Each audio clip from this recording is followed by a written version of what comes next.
Welcome to your LifeVac Training. My name is Brandon Dirksen. I'm a CPR instructor and founder and CEO of Thrive Training Institute. We're one of the leading online training organizations in the world for online CPR and choking emergencies. Today I'm going to get you familiar with your LifeVac on how to use it and answer some of your top questions. LifeVac is a simple airway clearance device that can be used during a choking emergency to remove a choking obstruction. While you can find LifeVac in ambulances and hospitals, the majority of the saves that are reported are from lay people. There are countless reports of parents saving their own children, a colleague saving somebody at work, or a restaurant owner saving one of their own customers. LifeVac is an airway clearance device that can be used when standard BLS protocol have failed. LifeVac is non-invasive, it's manually operated, and it's easily portable. The current interventions revolving around choking emergencies have to do with pushing air that's beneath the choking obstruction up and out of the body, such as the Heimlich maneuver, or pushing into the abdomen to push the object out. Whereas LifeVac is using non-invasive suction to replicate a forced cough to remove that object. Let's jump into the mechanics of how the LifeVac works. Let's talk about how you put on the mask. We don't recommend storing the device with the mask attached because you don't know whether you're going to be helping potentially a child or an adult. When you want to attach the mask, simply place it at the base of the device.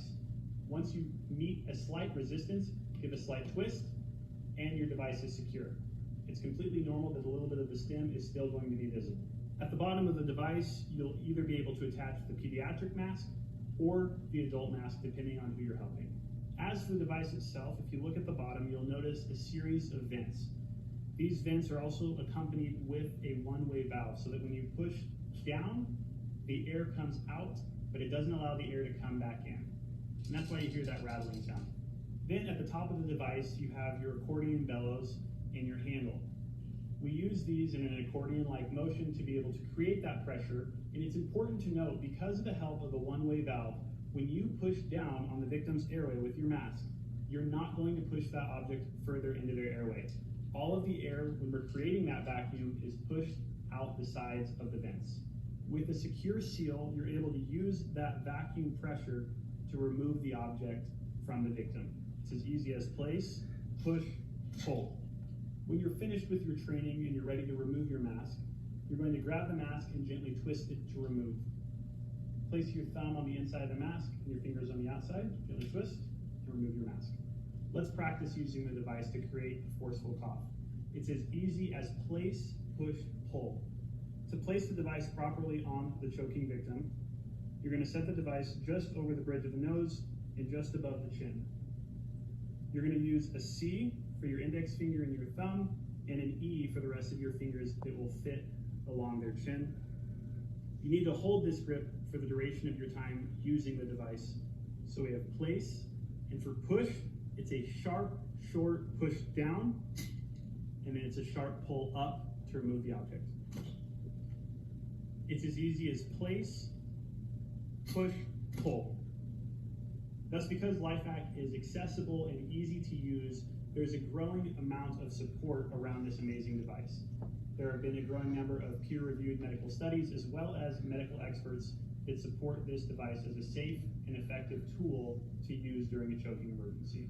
It's an essential piece of gear for both lay people and first responders to have another piece of gear in their tool belt during a choking-related emergency. As we talked about earlier, LifeVac is meant to be used when standard BLS protocol doesn't work. In some situations, for somebody who's in a wheelchair, standard BLS protocol isn't possible to be able to assist them. Same thing if there's a pregnant woman, you can't give the Heimlich because you could harm the baby.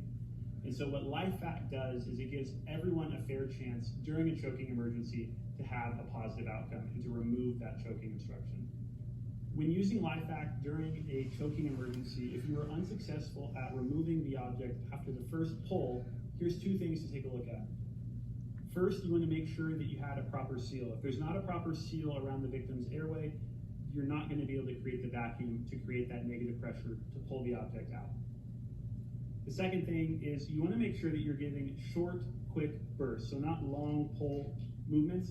You want to do quick, short bursts to be able to pull that object out. Now let's answer 3 common questions that we get about LifeVac. Can you use LifeVac on yourself? Yes, you can. You just place it over your face and use it the same way. This can be great for people that are living alone, as giving the self Heimlich can be very difficult. The second question is, can you use LifeVac on somebody with a beard? The answer is yes, although it can be more difficult to create a tight seal. There have been reported saves of people rescuing a choking victim who had a beard. And the third question is, can you use LifeVac for a person who's sitting, standing, or laying down? And the answer is yes to all three. There have been reported saves of LifeVac being used for people who are sitting, standing, and laying down. And that's just one more reason that makes this device so powerful and so versatile to have in your tool belt during a choking emergency. Thank you for joining me in this LifeVac training. Remember, using LifeVac is as easy as place, push, pull, and you can save a life.